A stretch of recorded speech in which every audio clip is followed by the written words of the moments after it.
All right, Nana, Afishapa to you. Yes, it's been a while since we last spoke.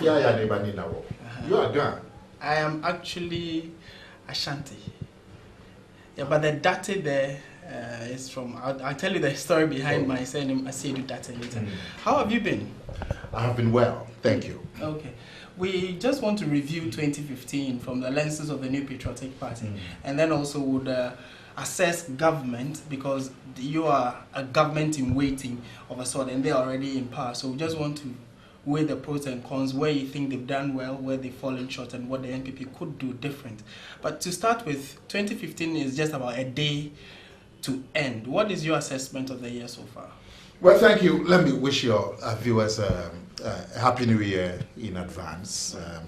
We hope that the year will not be a rebranded one, as 2015 has been. The year has been particularly bad. And I'm sure if you spoke to Ghanaians on the streets at random, many Ghanaians will confirm to you that the year has been particularly bad. What is informing the particularly bad aspect of economic conditions, the welfare of the people. When you can't stabilize the value of your currency, everything goes. Because maybe they pay you 2,000 cedis a month at the beginning of the year, and that 2,000 is worth, say, $1,000. If by the end of the year, the dollar, the value of your money is $300, that means that your purchasing power, that 2,000, cannot buy half the things it could buy in January.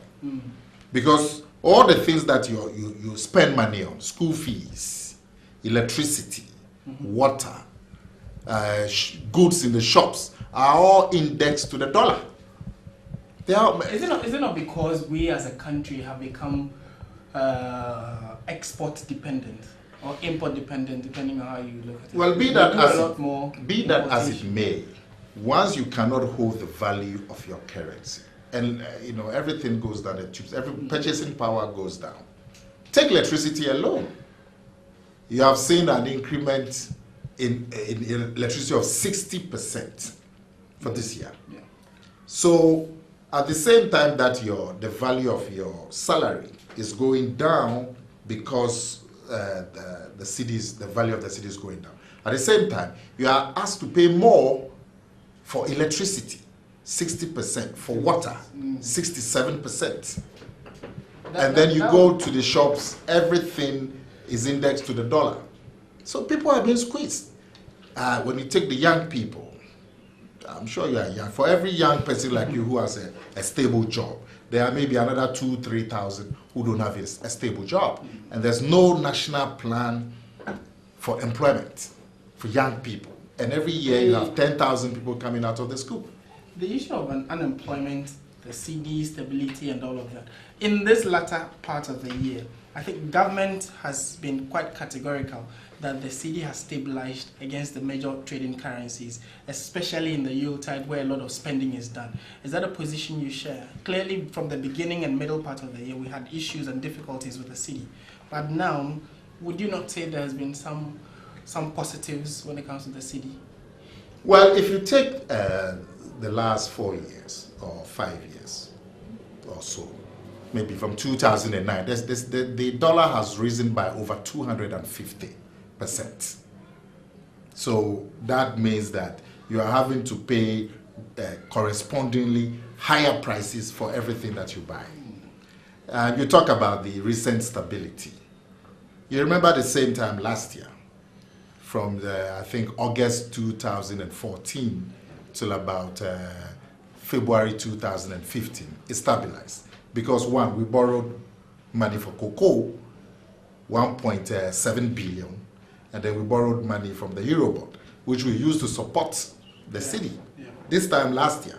And then when the money ran out in early 2015, the city just went through. It's the same thing that is happening. They've borrowed money for cocoa.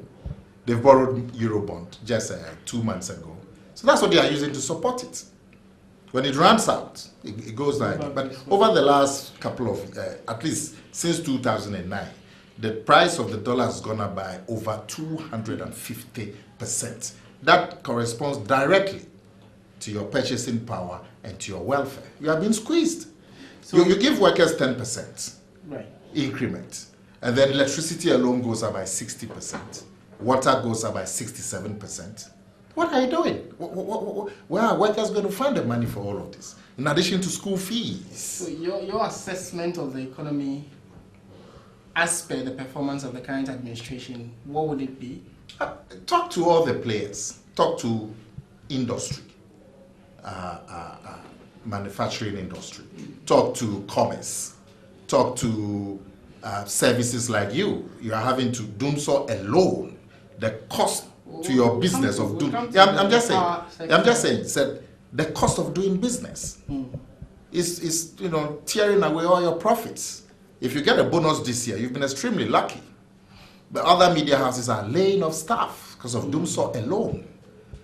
So talk to the players. Purchasing power is low. Disposable income is not there. The cost of doing business is going up. The taxes are going up. And the businesses themselves are complaining. Talk to AGI, talk to the Chamber of Commerce, talk to everybody.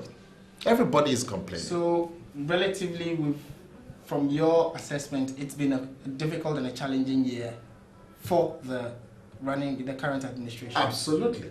Absolutely.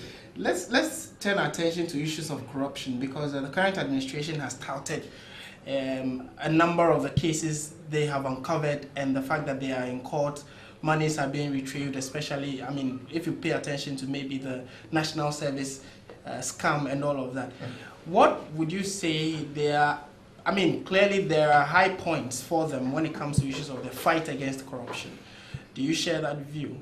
Oh, I'm sure you've heard of create, loot, and share. This is the first time that kind of expression has come into the Ghanaian vocabulary. Yes, and it's not by accident. It's a reflection of what is on the ground. If someone is calling them by that name, it doesn't mean that is what they are. No, not just someone. You have people sitting on the Supreme Court giving this opinion. So it's not just some serial caller. These are very serious-minded people acting in their official capacities, passing this judgment. That, this whole thing, what is happening now is just create, loot, and share. So it's serious. But corruption is probably the lowest point as far as this government is concerned. Have you forgotten? An international magazine, for the first time, last year, had a cover headline, Ghana, the land of corruption. For the first time, I think it's a New African magazine, one of these popular magazines. For the first time since I started to read, I saw my country on the cover page, the caption, the front page, not the front, the cover page, not inside. Ghana, the land of corruption. I've never seen it before. Look, Afrobarometer, what did they say? That the office of the presidency is the second most corrupt public institution in Ghana. Now, if at that high level there is this perception of what is going on there, then you can imagine what is happening below. But check out the sentiments of very prominent people. The Chief Justice, what she has said about corruption recently. General Nunu Mensah, who's supposed to be an advisor, what he said about corruption. Check out the NDC members themselves, what they've said about corruption. Take SADA.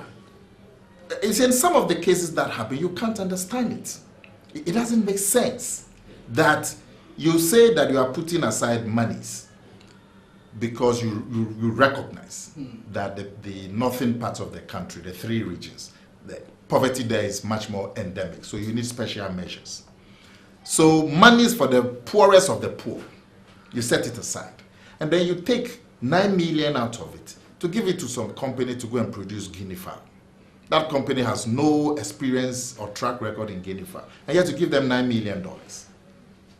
And then the same company, you go and take $18 million and give it to them to go and plant trees in the north. And this is what you say is going to alleviate poverty.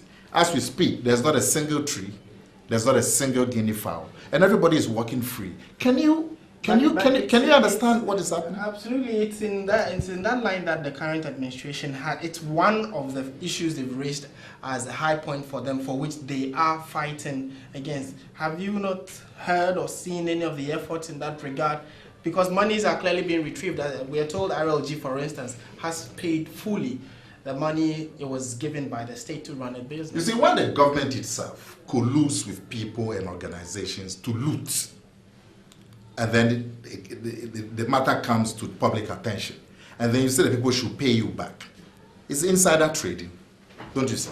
Because the government that corruption could not have happened if government was not involved in the first place. Take Woyome, take Sada, take all of them. If government was not involved, that corruption would not have happened. Now you are involved, you are colluding with the people. Then it comes out, then you say, oh, they should come and pay. Who is going to make sure that the payment is done? So government will come out the next day and say, they've paid. How do we check? There's no prosecution. Look at what is happening in neighboring Nigeria. That is what real fighting corruption is. The people are begging to return the money. The people themselves, they say, yes, we took B's money from here, from there. They are begging to return it. Because there's the fight against corruption in the new Buhari regime is real. But here, the people are asked, they would plead with them, they say, oh, okay, we'll return it. And even then, they don't do it.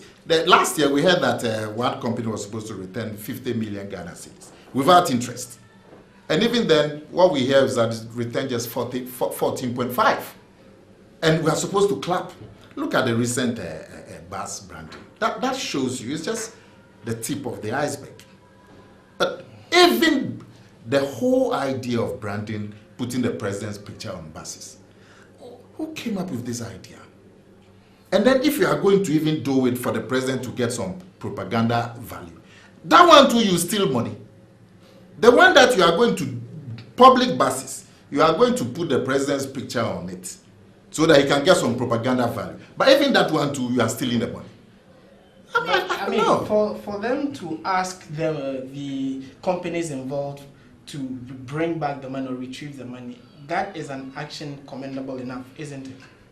Go and steal a file tomorrow and let them arrest you. And see if the police will say, bring the file and go away.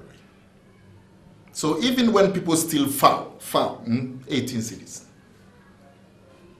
they are not asked to bring the file and go. Then millions and millions of cities, and people say, oh, you're going to bring the money and go away. Doesn't it strike you that it is the strangest of things? That you go and steal a fowl, chicken. How much is it? 18 cities. The police will not say, go and bring it and go. But millions and millions are diverted. And when they are called, they say, oh, go and bring it and go. And even then, you know that the money will not come back. The few that have been sent to court as well. I mean, we know, as they say, that the wheels of justice grind slowly. So they will go through the painstaking process of trying the case to get to its logical conclusion. You should give them some plaudits for that, at least. Which ones have been sent? For instance, the Woyome case, which has been the loudest trumpet the opposition has blown. The case has gone to court. He's been asked to pay the money, and he says he's going to pay the money. That is at least something you should commend them for. Well, in the first place, government did not take Woyome to court. Well, it was an ex-government person that raised the issue. So that alone shows you the clear collusion. The government could not find their way clear in going to the court. They had to take Amidu, whom they have sacked, to go to court and get the Supreme Court to order that the money be retrieved. They were prosecuting Woyome on a civil action. And even that one they lost. Because half the time they won't go to court. You remember, they won't go to court. Then the judge fined them, I think, 500 cedis. And they went to court to protest against that fine. But they won't go to court. You know, it's a joke. Take the Woyome matter. Woyome, one single man. How is he going to take, at that time, 35 million cedis worth of taxpayers' money? How? One man. There was collusion from day one across several ministries. Some of them were even told that monies were put directly into bank accounts of attorneys. And everybody is still, as we speak, working free. You know. We want to now shift the focus. I mean, because on the economy, you have run them down on the issue of their fight against corruption. You don't seem to have been impressed at all. Have you seen this book? Yes, I have. Do you have a copy? Yes, I have a copy. And nice picture of my good friend John Mahama. Have you glanced through? Yes, I have. And what do you make of it? Oh, my brother, it's so sad. And that is the only thing that the NDC now has. As soon as they open their mouth, we're doing project, we've done some water, they quote to you some fantastic percentage. We've extended water to 80% of the people. They extended electricity to, you know, as for propaganda and throwing figures, they are experts. You've seen the Afrobarometer report, the last one. Yeah. It says 62% of Ghanaians do not see any improvement in health. 63% of Ghanaians do not see any improvement in water. These are Ghanaians. But you see, as for development projects, which government doesn't do development projects? Which government? The colonial government, when in our great grandfather's days, they did Achimota School. It's still the biggest secondary school in the country. They did Kolebu Hospital, still the biggest hospital in the country. Takrady Harbour, the railway lines. In Nkrumah's period, development projects. I mean, if I'm going to go through that, we will not live. But in Nkrumah, we know projects. Achiampong, who had 7 years and who is regarded as probably the West government. He did Dansoman, which up to today is the largest public housing estate.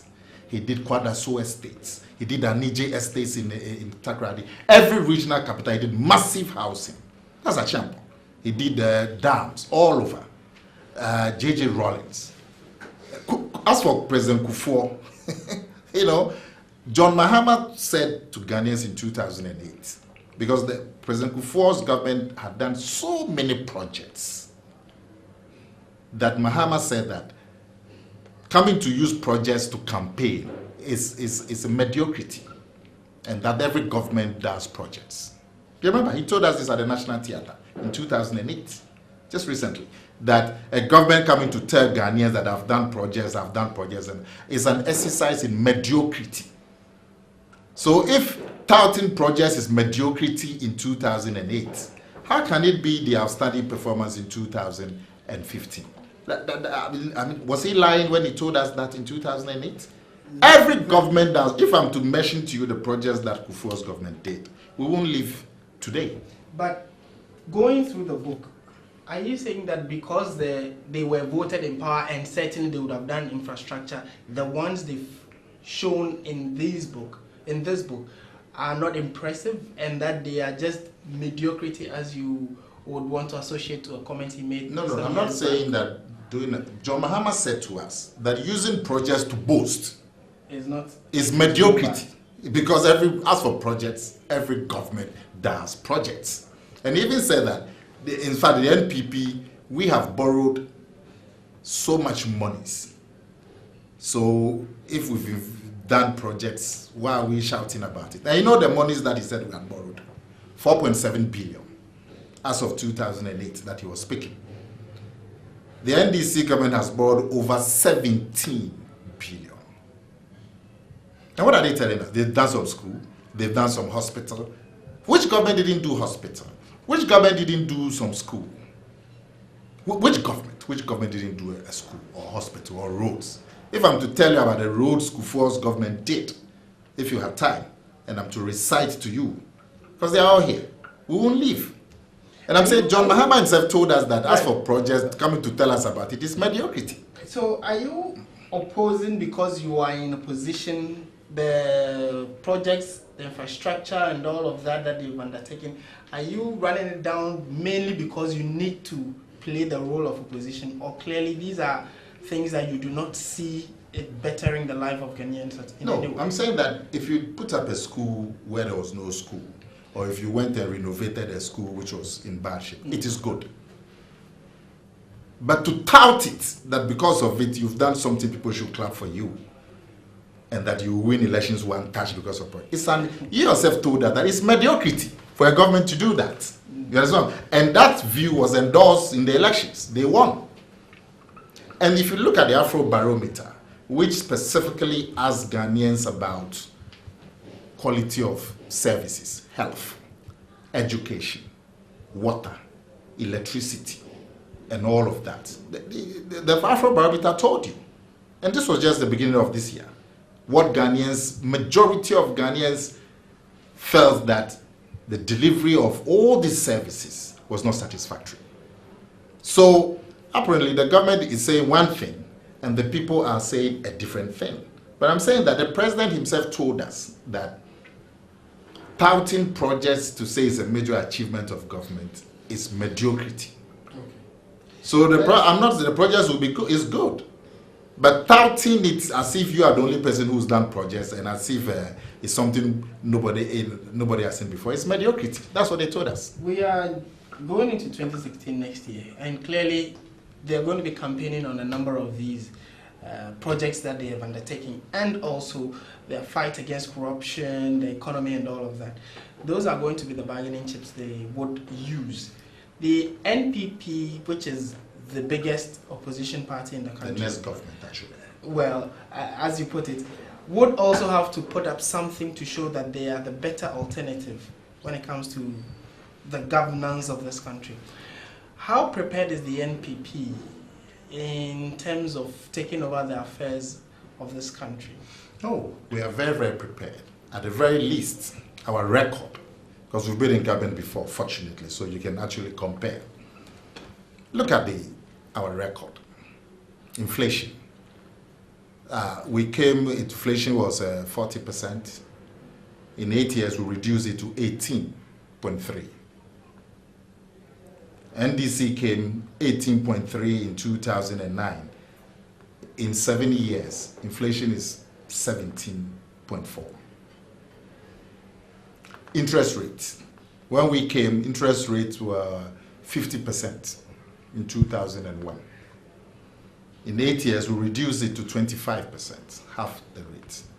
NDC came 25%. Today, interest rate is about 33%. The deficit. We left a deficit of 6.6. They said it was too much. In the last 3 years, they've run double-digit deficits. It's causing the run on the city and all these hardships. The city. When we came, the city was 72 pesos to the dollar. In 8 years, it went to 1 cedi 12 pesos. The price of the dollar went to 1 cedi 12 pesos. In 8 years, that's about rising the price of the dollar of about 55% in 8 years. They took it from the 1 cedi 12 pesos. Last year, it went to 4 cedis 50. Even today, that is stabilized, 3 cedis 80 pesos. Over 250% rise in the price of the dollar. You know, so looking at all the statistics, and look at Dumso, 3.5 years unbroken. It's never happened in the history of this country. Has it not stabilized for you, at least? There's been constant power supply in the last... Well, last year Christmas it stabilized, didn't it? And then when we're doing the Equatorial Guinea Games, for the 2 weeks, it stabilized, didn't it? And then when we're doing the World Cup, it stabilized, didn't it? But now we have, according to government, there are clear, concrete plans and projects in place to augment the current supply, and it's been quite stable. And they have forecasted that we're not going to go back to the dark days. So how about the people who've lost their businesses? How about the people who've lost their lives? The people who've lost their jobs? The people who've lost so much money in the last 3 years? Because the president told us that he was going to solve Dumso in October 2012. That's what he told us. October 2012. He himself told us. First he said it was an act of God. Then from there it came to mobile phones. But he said all that time said he would solve it. We are still in it. It hasn't been solved, has it? Yeah. But now they're bringing in some, what they call emergency badges. Now if you know you can bring in emergency badges, why do you wait for 3 years? from 2012 to 2015, 4 years. There were clear challenges from where government was sitting that in acquiring or getting car power, for instance, to give us the badge, there were some challenges which which has been resolved. Have they told us? We have they told us the challenge? They also mentioned the Ameri project, which has also is in the last stages to be connected to the national grid. I mean, the car power is in full blast now. It's been already connected to the national grid. So, at least these are some of the projects they've mentioned. I'm saying that these are emergency projects. You go and buy why didn't you buy them in 2012? Or was it in 2015 that you had a brainwave? Because you could always go and buy emergency generators. So you could have bought car power in 2012, 2013. Because you told us you were going to solve it. And these are emergencies. So emergency, why would you wait for 3 years before you have an emergency solution? In those 3 years, look at the cost to the country. People have lost their lives. Many people have died as a direct result of doomsor. Doomsor is now an international word. When you go to the Google is doomsor. We will become a laughing stock.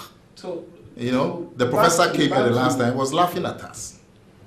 But back to the preparation of NPP to take over the reins of affairs. You have had your fair share of challenges in 2015. Are you completely out of the woods yet as a party? Well, I'm in a huge organization like the NPP. There would always be issues. I'm sure at TV3, every day there are challenges involved in producing your programs and all of that, isn't there? So, but yes, we've been in the media for all kinds of wrong reasons, especially since April last year. But you would recognize that in the last 3 months or so, we've taken concrete measures that we believe go to the root of why we're in the news for all the wrong reasons. And with those measures that we have taken, which I'm sure you are aware of, we're hoping that next year we'll see much more stability and much more tranquility in the party. In the last 3 months, people come to meetings, the steering committee meetings, the National Executive Committee, with so much joy and so much commitment to work for the party. It didn't used to be there. Before that, anytime there were meetings, there was tension. You could see tension and uneasiness on people's faces. These days, you come to meetings, everybody is relieved, there's a new commitment, the attendance at the meetings, whether the steering committee, national executive, the meetings are heavy. And there's a new spirit in the party. So we're hoping that spirit will play into 2016, and some of the issues that brought us into the media for all the wrong reasons, we will not see many of them go into 2016. Okay.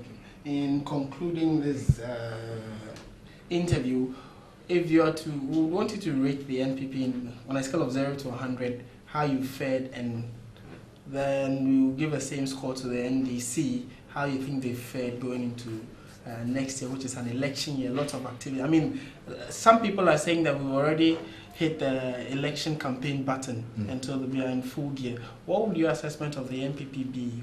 What percentage would you give yourself?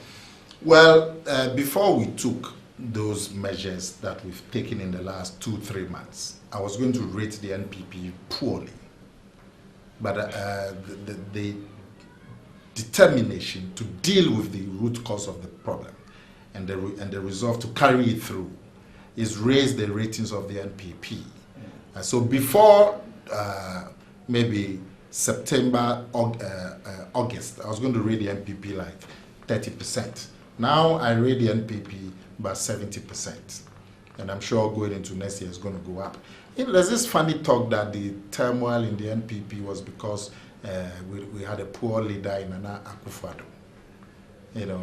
But when you tell them that doomsor is because of the poor leadership of Mahama, they say, oh no! It started in Rawlings's time and Achampon's time.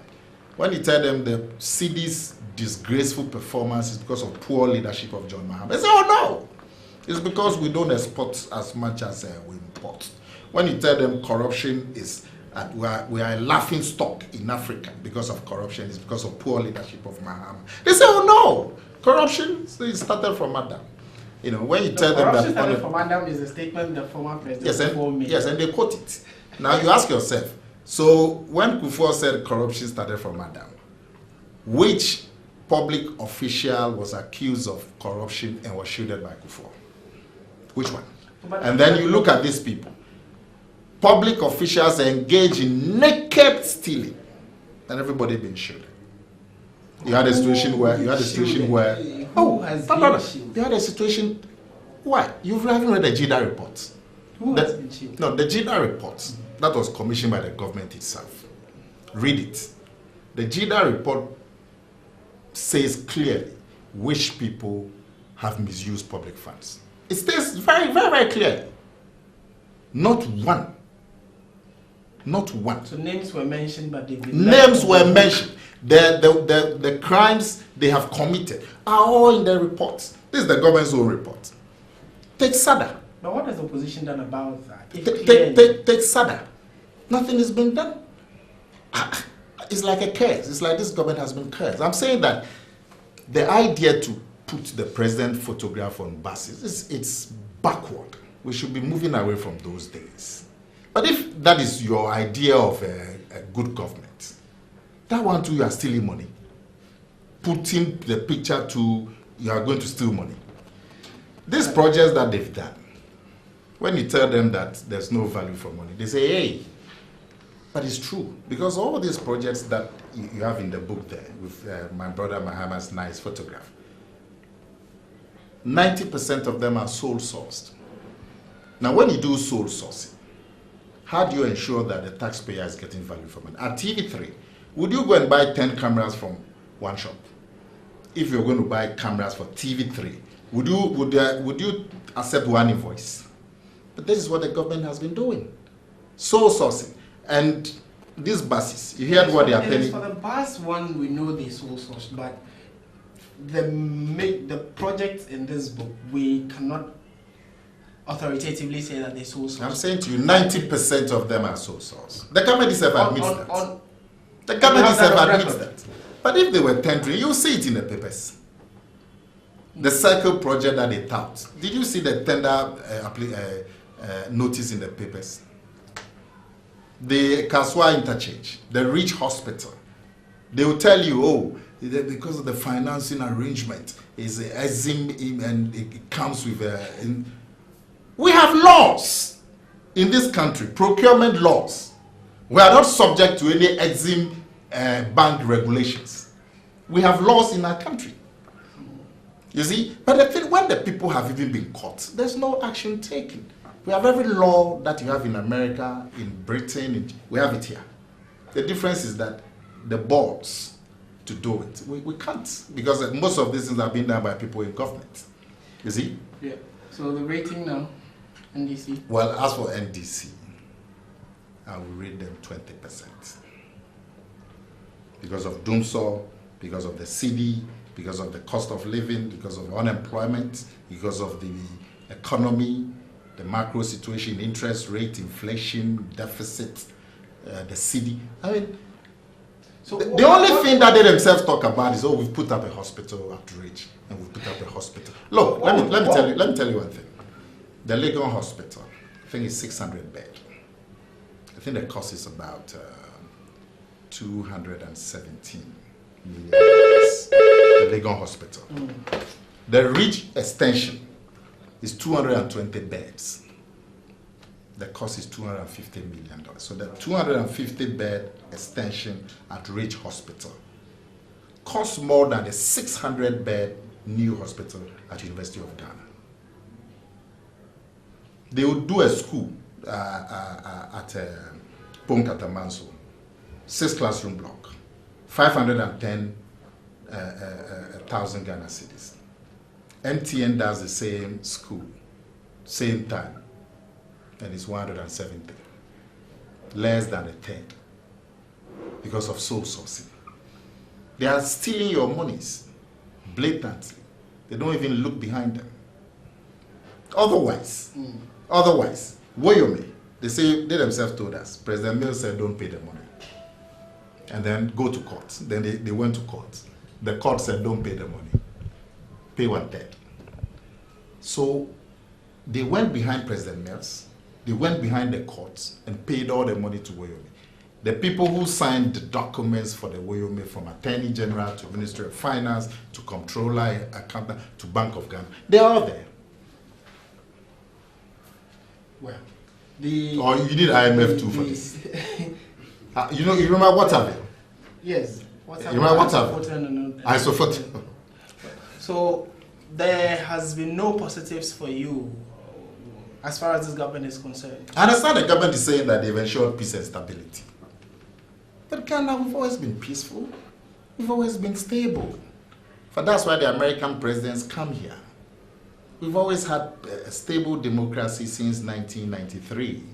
We've had a peaceful country. There have been no civil wars. Every government has maintained peace and stability. But the NDC alone says that, hey, they have done something. Is it because they have nothing else to show? They'll tell you, oh, we are doing a bridge at a crossover at Seka, and we are doing one at Kaswa. Projects.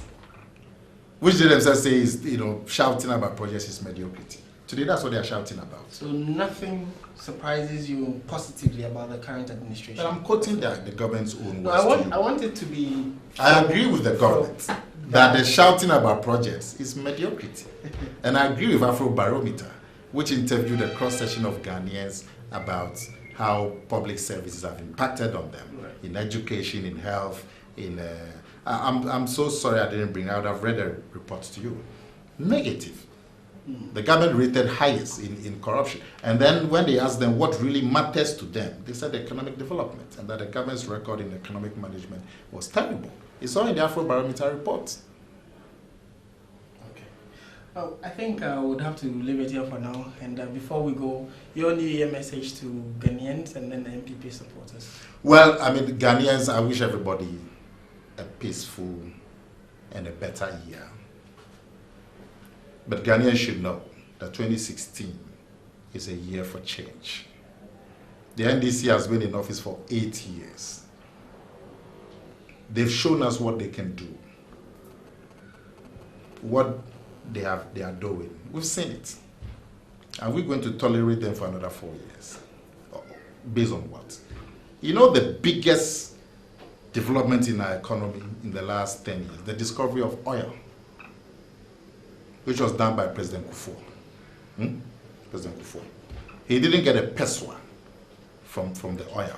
The NDC, since 2010, has gotten $3 billion. And this is where they've brought us. So you can imagine if President Kufuor hadn't facilitated the discovery of oil in commercial quantities, where would Ghana be today? They've been dashed $3 billion in 5 years.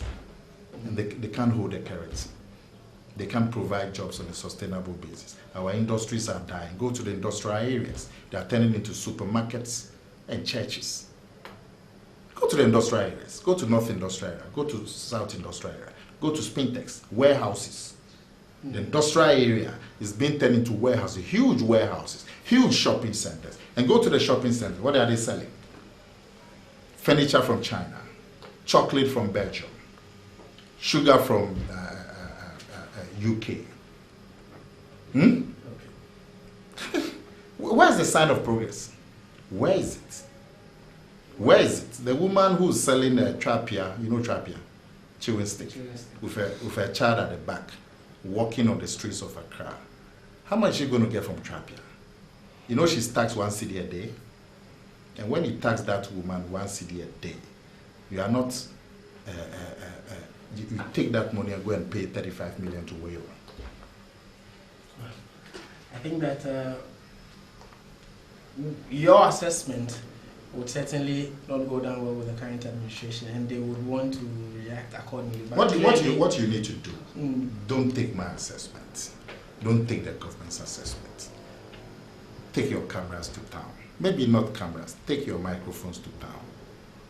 Because people may not, and ask Ghanaians what is their assessment of their living conditions. Would anybody say it has been better? It's always been like that because, I mean, every year, right from the Rawlings era, when it's getting to especially Christmas time, and we go out and we ask people, how's business? Okay, you forget about Christmas. No. It's okay. I see that. Forget about Christmas. Do it at the end of February. There's no Christmas. Just speak to Ghanaians. Let them tell you. Don't put the camera on them. Just your microphones and the voices. And let them tell you. Or have a commission independent surveys. That's why I'm quoting Afro Barometer, because that's independent. Okay. I mean, recently we were rated as the 7th dirtiest country in the world. And of course, last year, over 200 Ghanaians died from cholera. You go to the countryside, Galamsey has totally devastated the environment. People cannot get drink from the rivers anymore. We'll have to just make time and invite you in studio for further clarification on a number of these issues we've raised. We're happy to have spoken to you. Thank you for making the time. Thank you. To us. All right. And don't have a rebranded New Year. Okay.